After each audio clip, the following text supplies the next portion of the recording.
गंवार जिठानी modern देवरानी। अर्पिता की शादी राकेश से तय होती है, जो एक सरकारी नौकरी करता था। अरे चाची, अर्पिता इतनी सुंदर, पढ़ी लिखी और मॉडर्न लड़की है, फिर कहाँ आप इसकी शादी ऐसे घर में कर रही हैं? अरे लड़का सरकारी नौकरी करता है, इंजीनियर है, खूब कमाता है, खूब मेहनत की है लड़के ने इस नौकरी के लिए। अर्पिता भी राकेश को पसंद नहीं करती थी, लेकिन पिता ने हाँ कर दिया तो शादी के लिए मन मारकर तैयारी कर रही थी।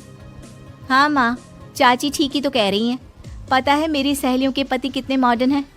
अरे देख बेटा, तू मॉडर्न है ना, वो पढ़ने लिखने वाला गांव का होनहार लड़का है, तू जैसा रखेगी रहेगा। अब तक कोई उसकी केयर करने वाला नहीं था, है तो सिर्फ एक भाई भाभी, और माँ पिता तो गांव में ही रहते हैं। अर्पिता का मुंह बन जाता है। वो पिता के फोन से राकेश का नंबर लेकर उसे मिलने के लिए बुलाती है।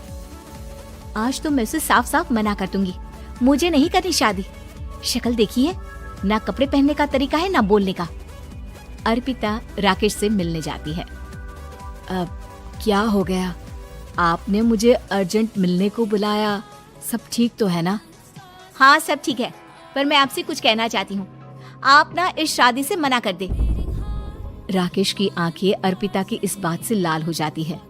वो रोंदे गले से कहता है, लेकिन शादी की सारी तैयारियां हो गई हैं।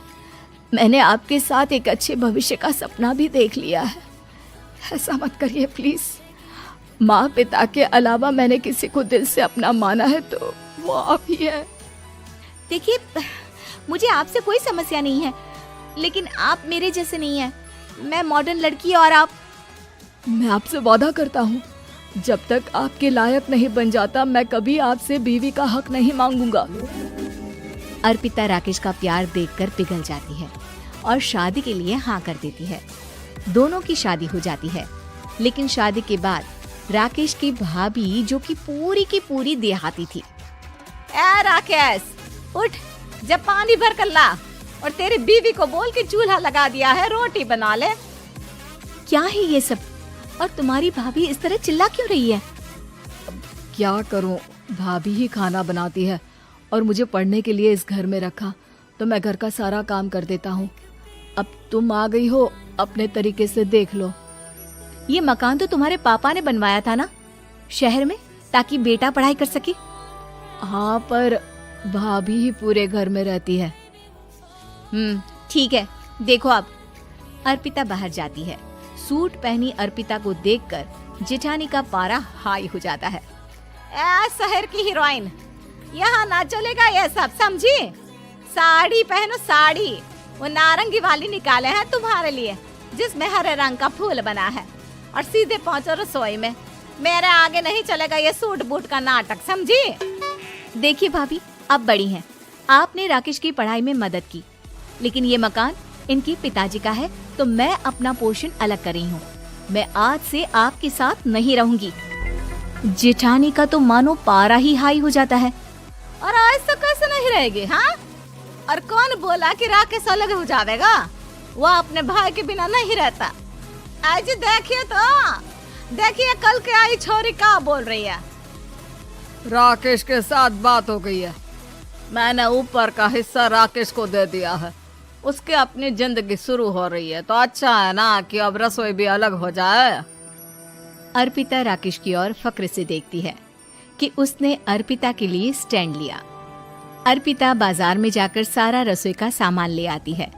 पिता के दिए सामान से घर सजाती है और अपने तरीके से पूरे घर की सजावट करती है। शाम को राकेश ऑफिस से आता है। कुर्ता पैजामे में राकेश को देखकर, अरे ये क्या पहना है? भाभी सिलती है ना कुर्ता, मैं सारी कमाई भाभी को ही दे देता हूँ। लेकिन अब ना बीवी को देना होगा, क्योंकि भैया भी अच्छी नौकरी करते हैं।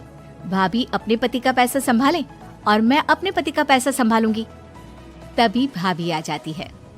अरे देखो, बहुत हो गया। हाँ, अलग रहने तक तो ठीक था, लेकिन पैसा हम एक फूटी कौड़ी नहीं देंगे। बचपन से तुम्हारे पति को हमने पाला है, उसका हिसाब दो। अच्छा, हिसाब चाहिए? कितना पढ़ी हैं आप जो आपको हिसाब चाहिए? बड़े भाई हैं उनकी, जिन्होंने उन्हें पढ़ाया लिखाया, वो हिसाब मांगेंगे तो जरूर दे दूंगी भाभी। अरे देख, हाँ, अगर तूने पढ़ाई की है तो मैं भी अंगूठा छापना हूँ। अरे 5 की रात तक पूरी पढ़ाई की है, समझे? वैसे भी कल इन लोगों के माँ बाबूजी आ रहे हैं गांव से, वही लोग ठिकाने लगाएंगे तुझे। अगले दिन सास ससुर आते हैं, दोनों बहुत ही सीधे लोग। अच्छा किया जो ऊपर के हिस्से में राकेश की गृहस्थी लगा दी। अब दोनों बेटे अपना अपना देख ले। छोटी बहू कहाँ है? अरे बहुत ही चालाक है माँ जी, ऐसी जबान चलाती है जैसे दर्जी कैंची चलाता है। वैसे बहू तुम भी कम नहीं थी। और सुनाओ। तभी छोटी बहू सास ससुर के पैर छूकर उन लोगों को चाय और नाश्ता देती है। माँ जी, आप थक गई होंगी, मैं खाना लगा देती हूँ, ऊपर आ जाइए चाय पीकर। अरे बस बस, यही रहेंगे वो, क्योंकि बड़ी बहू मैं हूँ। हम एहसास है इनके माँ बाबूजी मेरे पास ही आए हैं। चलिए माँ जी, आप ना किचन में खाना बनाइए, मैं जरा बाजार होकर आती हूँ और फिर साथ में खाना खाते हैं। जेठानी बाजार निकल जाती है और सास ससुर बेचारे घर पर अकेले। फिर दोपहर को, माँ जी, मैंने आप सभी के लिए खाना बनाया है। माना मैं छोटी हूँ, लेकिन अच्छा लगेगा अगर आप लोग मेरे साथ रहें। वैसे भी यहाँ है कौन बेटा, चलो ऊपर राकेश के पास ही चलते हैं। सास ससुर दोपहर का खाना खाकर वहीं आराम करने लगते हैं कि जेठानी आ जाती है। अरे वाह, ये तो वही बात हुई ना, कल की आई को पूरा परिवार और हम अकेले के अकेले। भाभी देखिए, परिवार में प्यार से रहा जाता है, ना कि चालाकी से। अम्मा खाना कैसे बनाती, पहले ही गांव से थक कर आई हैं। हाय रे दया, तो मैं का बाजार से ऐस करके आ रही हूँ। अरे भूख के मारे मेरा सर दर्द हो रहा है, पर यहाँ मेरी फिक्र कौन करेगा। अरे तो किचन में खाना है, लगा देती हूँ मैं भाभी। बड़ी बैठकर खाना खाती है और शाम को जब राकेश घर आता है। अरे राकेश, तू तो पूरा हीरो लग रहा है इन कपड़ों में। ऐसे कपड़े पहले क्यों नहीं पहनता था? राकेश बीवी की तरफ देखता है और फिर कहता है, माँ, पहले पहनाने वाली नहीं थी ना।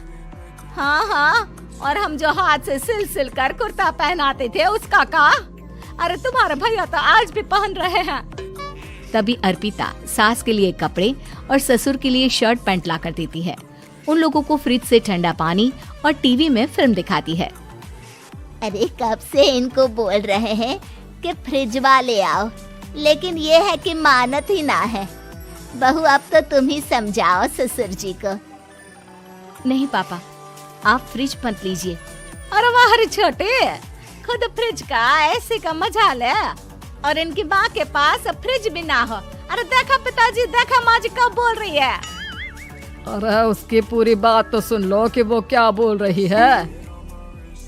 वो इसलिए क्योंकि अब माँ जी और पापा यही रहेंगे मेरे पास। घर को घर सिर्फ मॉडर्न या गांव की सोच नहीं, बल्कि संस्कार बनाते हैं भाभी, और संस्कार अच्छे हो तो सब सही हो जाता है।